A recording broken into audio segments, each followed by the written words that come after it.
Welcome to China in Focus. I'm Tiffany Meyer. Our top story: President Trump floats the idea an 80% tariff on Chinese goods long term as the U.S. and China prepare.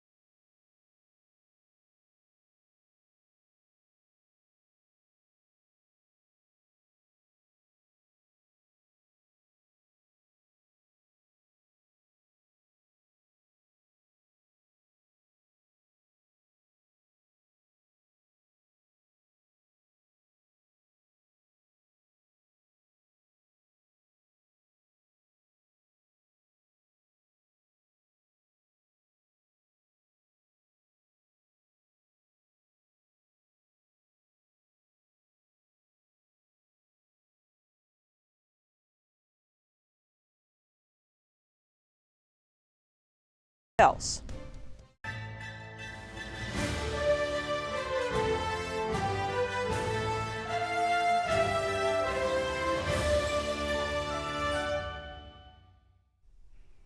President Trump on Friday signaled a possible future tariff rate for Chinese goods after trade talks.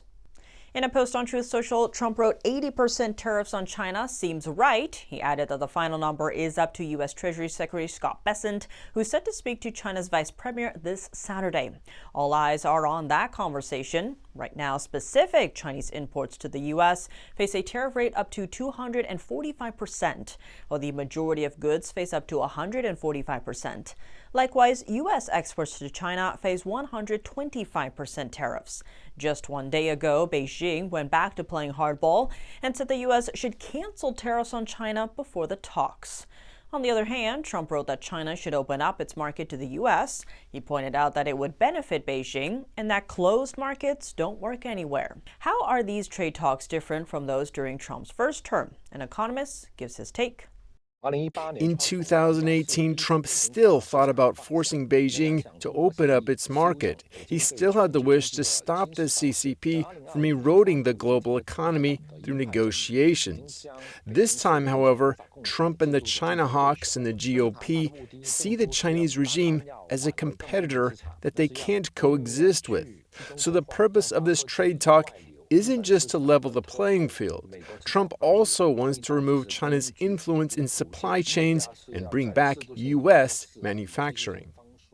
And U.S. tariffs on China are already starting to have an impact. Chinese exports to the U.S. plunged over 20% in April in the aftermath of tariffs. Beijing redirected exports to Southeast Asia, Latin America, Europe, and Africa.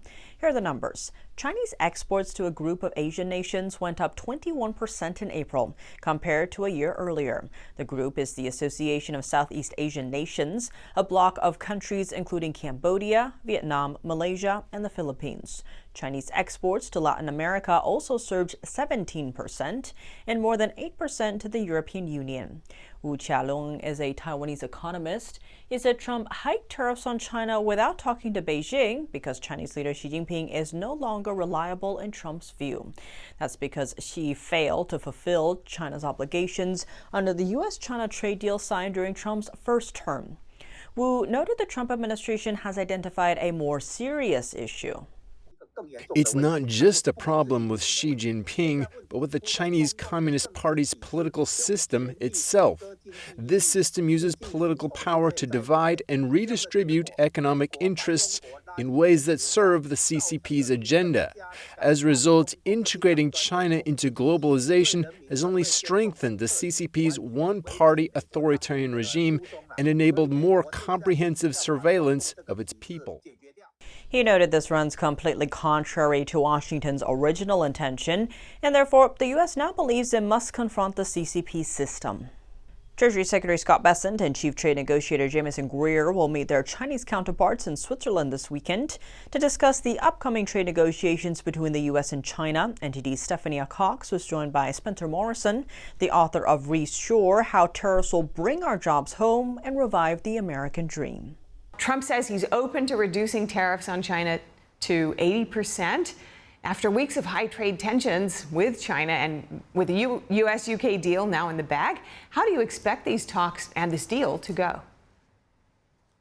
I would be surprised if the talks are productive, and the reason for that is that China has a large portion of its economy tied specifically to exporting to America and to Europe and to the rest of the world. China's economy is highly bifurcated.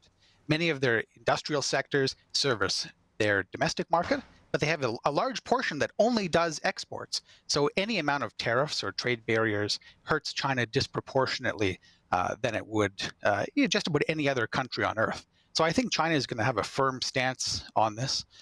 They really need access to America's market in order to keep the fomenting of unrest at home sort of at a minimum. China is all about full employment, and tariffs are going to hurt employment in China. No doubt about it. And China is going through economic turmoil, which is also being, enhanced by these latest tariffs. It has put on 125% retaliatory tariffs and imposed a wide range of non-tariff barriers. Do you expect all of that retaliation mixed with the economic pressure at home to lead to further retaliation from China if the trade talks indeed do not produce something? Yeah, I think it's likely. I mean, China needs to get results, and the only result that China ultimately needs is to keep those markets open. So if that doesn't happen, there's going to be significant retaliation on China's front. Now, I think it's really important. President Trump has to hold the line on these tariffs on China. The fact of the matter is that American producers are being outcompeted on price and because of crooked trading practices in China. And since China joined the World Trade Organization in 2001, America's lost over 5 million manufacturing jobs, 60,000 factories have closed, and a whole bunch of America's core industries, like the production of computer chips, even steel, ball bearings, machine tools, all of this has moved over to China. So it's really important that America holds a firm line on tariffs, because those industries need to be reshored back to America where they belong. And what are some of the national security implications of continuing to rely on China for critical goods, and how do tariffs specifically target that? Well, a really good example of this is your silicon chips that are in, the basis for computing. There's computers in everything nowadays. They're in our cars. They're obviously in our computers. They're even in things like toasters and washing machines. The reality is that the entire modern world runs on computer chips. And America is buying most of those computer chips from Taiwan and from China, which is a huge national security problem. If a conflict were to break out, not necessarily between America and China, but anything that disrupted those supply chains, America is entirely vulnerable. And it's actually worse than that, because America doesn't even manufacture the machinery required to print those chips. In fact, the photolithography machines that make all the chips, well, they come from the Netherlands. And then they go to Taiwan, they print the chips, and then America buys the chips. That entire supply chain has been offshored. And it's a critical national security crisis. So we have to get the factories back here, not just for the chips, but also for the machinery that makes the chips. And with that in mind, how do you respond to concerns that tariffs on Chinese imports could lead to higher prices for Americans? Well, I think in the short term, there's going to be some economic dislocation. Nobody denies that. But the question is the short-term pain worth the long-term gain? And I don't think anybody can look at this situation and honestly say that it makes sense for America to export its critical production to different countries all over the world. And ourselves not be able to manufacture enough automobiles or computers or aircraft parts, engine parts, ball bearings, machine tools. It doesn't make any sense. I mean, America's industries are hollowed out, and this is obviously a national security crisis, and it's obviously an economic crisis, because ultimately, if the economy isn't making anything, we're going to miss out on all of the benefits of any breakthrough technologies that are going to make industries more efficient. Why? Because we don't even have the industries here. So this is a crisis, an existential crisis for America, not just economically, but politically. All right. Words of wisdom there. Thank you so much, Spencer Morrison. Good to speak with you. Thanks a lot. God bless. Next, the story of why a Chinese businesswoman with a successful career and a happy family made the decision to flee China's communist rule. Chen Hong spoke to us about how her life was turned entirely upside down by the Chinese communist regime during the COVID-19 pandemic.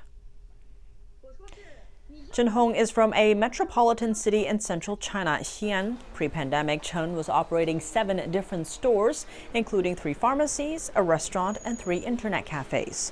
But that all changed in 2020. The Chinese Communist Party imposed what it called zero COVID policies to fight the pandemic. But its draconian strategies led to years-long lockdowns, which took a heavy toll on businesses all over the country. Chen's businesses were among those victims. During the pandemic, the regime imposed very strict controls on pharmacies. At the time, several major categories of medicine, like anti-inflammatories, painkillers, fever reducers, and antivirals, basically the most common medications, were all prohibited from being sold. Isn't that just pushing pharmacies toward a dead end? Why impose strict controls on medicine during a pandemic? The Chinese regime claimed it didn't want people who might have COVID-19 to hide their symptoms by taking medicine and thus avoid isolation and lockdown. With much less revenue, Cheng started struggling to pay off loans and other life expenses. She noted that officials offered no help for business owners. I couldn't take it anymore. I remember once when officials came to inspect, I got into an argument with them. I said, "You have to help us. We need to survive." They were very indifferent and just said, "Everyone else is getting through this without complaining. You are the only one making a fuss."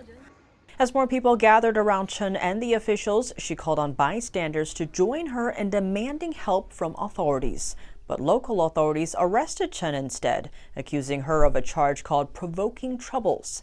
It's often used by Chinese authorities as a catch-all for anyone going against the regime's narrative. Chen spent 6 days in a detention center. It was the first time Chen experienced the communist regime's iron fist, but not the last. Later, during China's pandemic lockdown, Chen's mother lost access to the medicine she needed to manage her diabetes, which eventually caused her to go blind. My mother went blind. Why did that happen? It's because this communist regime treats human life like it doesn't matter at all. Why should we support a regime that's doing no good for us? A nation is made up of countless individuals. If you don't protect the basic rights of the people, their lives, their livelihoods, their dignity, then why should I support you? The situation under the Chinese communist regime drove Chen to leave the country. She sold off her properties in China and moved to the U.S. with her young son in 2023. She told us that a hospital in the U.S. saved her son's life last year unconditionally, even though she wasn't able to afford the cost of medical care at the time. Chen's story is only the tip of the iceberg of how Chinese people are living under the tyranny of the Chinese communist regime. Now to New York City, where a local advocacy group reports receiving bomb threats almost every day for over a week. The group says a man also smashed up one of its booths last week. The Global Service Center for Quitting the Chinese Communist Party is a nonprofit based in New York. It aids Chinese people in withdrawing from the Chinese Communist Party and its youth groups. It has recorded more than 446 million withdrawals to date. It was formed following the Epoch Times' 2004 editorial series, 9 Commentaries on the Chinese Communist Party. The organization was the recipient of recent threats aimed at the Falun Gong community in the Flushing neighborhood of Queens. On April 20th, the Service Center received a message threatening a mass shooting of anyone wearing clothing with Falun Gong on April 25th. The center said in a statement, the CCP's acts of terror threaten the lives and property of the American people, threaten the security and stability of American communities, and undermine America's foundation of religious freedom. It called on the United States to designate the Chinese Communist Party as a terrorist organization and a terrorist party. As of this month, more than 446 million Chinese people have formally relinquished their ties to the Communist Party with help from the Tuidang website. The online platform is run by the Global Service Center for Quitting the CCP. Some of them use their real names to quit, while others use assumed pseudonyms for their safety, fearing possible retaliation from the Chinese regime. Many threats received by the Global Service Center for quitting the CCP target the Chinese meditation practice Falun Gong. That's because many of the volunteers at the nonprofit organization are Falun Gong practitioners. For more than 2 decades, the Chinese Communist Party has been persecuting the group. Practitioners of Falun Gong continue to work to raise awareness and expose the CCP's human rights abuses. Coming up, a bipartisan concern, both Democratic and Republican lawmakers call on the Pentagon to blacklist a Chinese robotics company. They cite national security concerns. Chinese cyber attacks on American infrastructure, targeting our electrical grid, clean drinking water, and even our healthcare. Details on the threat. China is the most prolific, dominant threat we have, and they are waiting. They are patient, they're persistent, they have decades of experience. And the U.S. is targeting China's support for Iran. The Trump administration has imposed sanctions on a third Chinese oil refinery and 3 port operators for purchasing Iranian oil. Welcome back to China in Focus. I'm Tiffany Meyer. Lawmakers are calling to blacklist a Chinese robotics company, citing national security concerns. It's a bipartisan issue. Both Democrats and Republicans sent a letter to Pentagon officials this week asking them to designate the company, Unitree, as a Chinese military company. Let's dive in. Unitree makes humanoid robots and robot dogs. Some of its products are currently used in American law enforcement and Army operations. But the gear can be used for surveillance, too.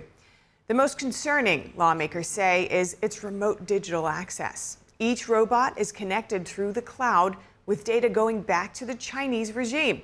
Chairman of the Select Committee on the Chinese Communist Party said, quote, every single member of the committee, Democrats and Republicans, signed this letter because we all see the risk. Beijing is quietly embedding itself in our critical systems. We must act now to ban and blacklist Unitree before it's too late. All devices that can be connected to the internet have the ability to send information back to their maker. Whether or not that spells danger depends on whether the manufacturer wants that information. Potentially vulnerable devices include not only cell phones and laptops, but also smart TVs, coffee machines, and even smart vacuum cleaners. One of the most concerning issues is the presence of China-made devices in America's infrastructure, such as power systems and cranes used at shipping ports. In this case, critical data about the U.S. economy could be sent back to Beijing if the Chinese Communist Party chooses to access it. How serious are China's cyber attacks on American infrastructure, targeting the backbone of U.S. national and economic security? Next, we zoom in on our electrical grid, clean drinking water, and our healthcare. The acting director of the Cybersecurity and Infrastructure Security Agency took questions from lawmakers to address the issue.